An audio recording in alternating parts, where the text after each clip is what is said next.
Hi, and welcome to my unit plan presentation on the Civil Rights Movement. My name is Lana, and this is course SPED 666 at Touro College with Professor Yu. My unit plan on the Civil Rights Movement is centered around my 9th grade ELA Social Studies Inclusion Block class, which includes 15 students. 5 of them are special needs, and 2 of them have IEPs. My IEP students include an English language learner and an ED student with multiple learning disabilities. The goals within their IEPs I expect to meet throughout this plan is to target vocabulary development, improve reading fluency, writing, organizational, and communication skills, which are their primary weaknesses. My reason for teaching my students about the Civil Rights Movement is to not only teach them about how this historical movement strived to achieve freedom and equality for African Americans, but how important it is to be kind and accepting of all individuals' differences. As cultural diversity continues to rise in the U.S. and make up our classrooms today, it is important that our children know what it means to be civil and how treating one another equally can make all the difference. Incorporated in this unit plan are various literacy strategies to guide all my students in the development of appropriate reading, writing, and vocabulary skills. Starting here, students will be creating student-led vocabulary cards.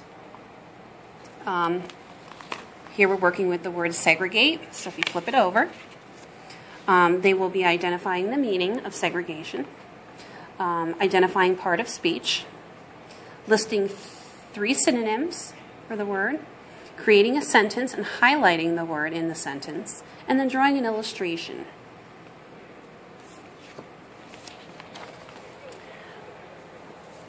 They will also be using word checklists, which are right here.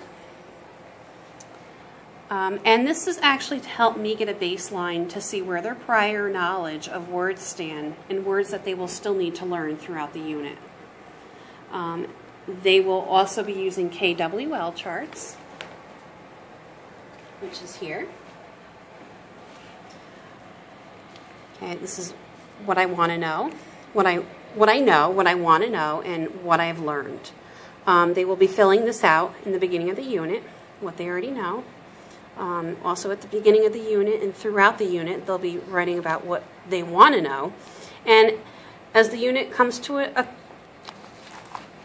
ending, we're going to fill in what they learned, and they're going to be assessed on that. They will also be using synonym webs to help them with vocabulary development. Here we have the word civil as an example. These are all the synonyms for civil.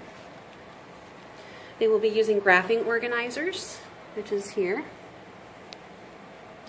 and Cornell note-taking worksheets, which are here.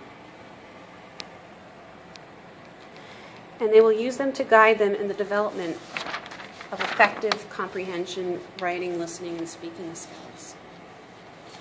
On day 1, students will be introduced to the Civil Rights Movement. And they will be watching a video clip on the African slave trade, and they will see how this historical occurrence laid the foundation for the struggle toward civil rights for African Americans. Along with the video, they will be analyzing a slavery poem written by Sterling A. Brown and their cooperative learning groups. And this activity will get them familiar with how slavery affected African Americans, and it will prepare them for the first unit project, which will be to create individual poems written from the perspective of a slave. Again, they will be able to use their literacy tools to guide them.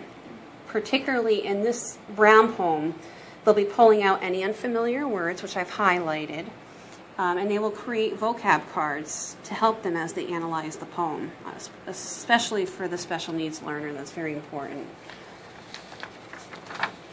On day 2, they'll continue to work on their poems and watch a few video clips on Abraham Lincoln and Martin Luther King to see how these 2 figures from 2 separate time periods in history established goals to defend and gain civil rights for African Americans. Once they've watched the clips on Abraham Lincoln and Martin Luther King, They will compare and contrast using these organizers, the two figures, finding similarities between the two figures and differences between the two figures.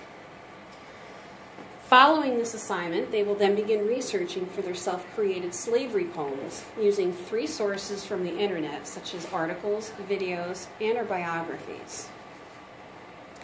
On day 3, they will continue to work on their self-written poems, but first they'll listen and take notes using the Cornell note-taking system as a guest speaker from the NAACP speaks about the organization.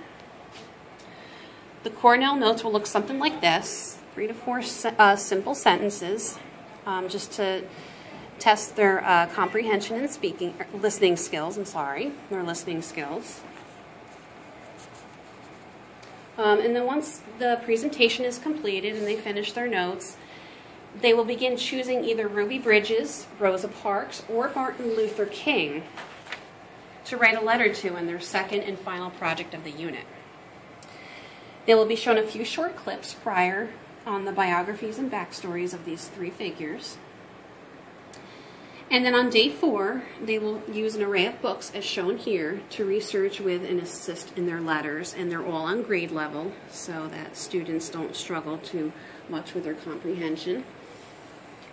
Once their letters are completed, they will begin presenting them in oral presentations, which will be for a grade.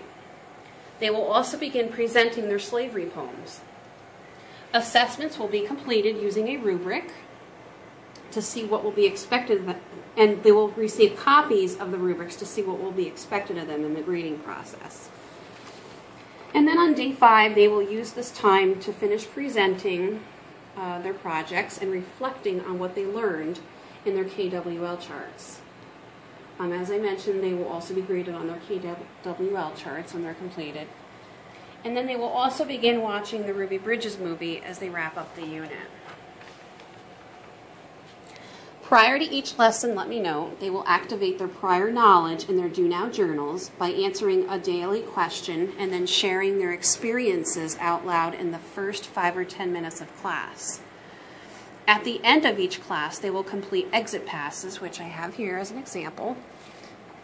This is day 1. They'll put their name and date in the bottom corner.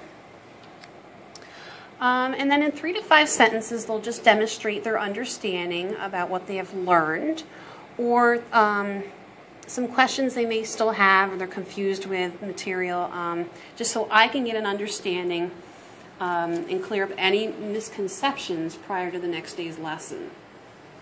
And once the unit is done, the students will have the opportunity to display their works in the school paper so that they can share and promote their knowledge on the civil rights with the rest of the school.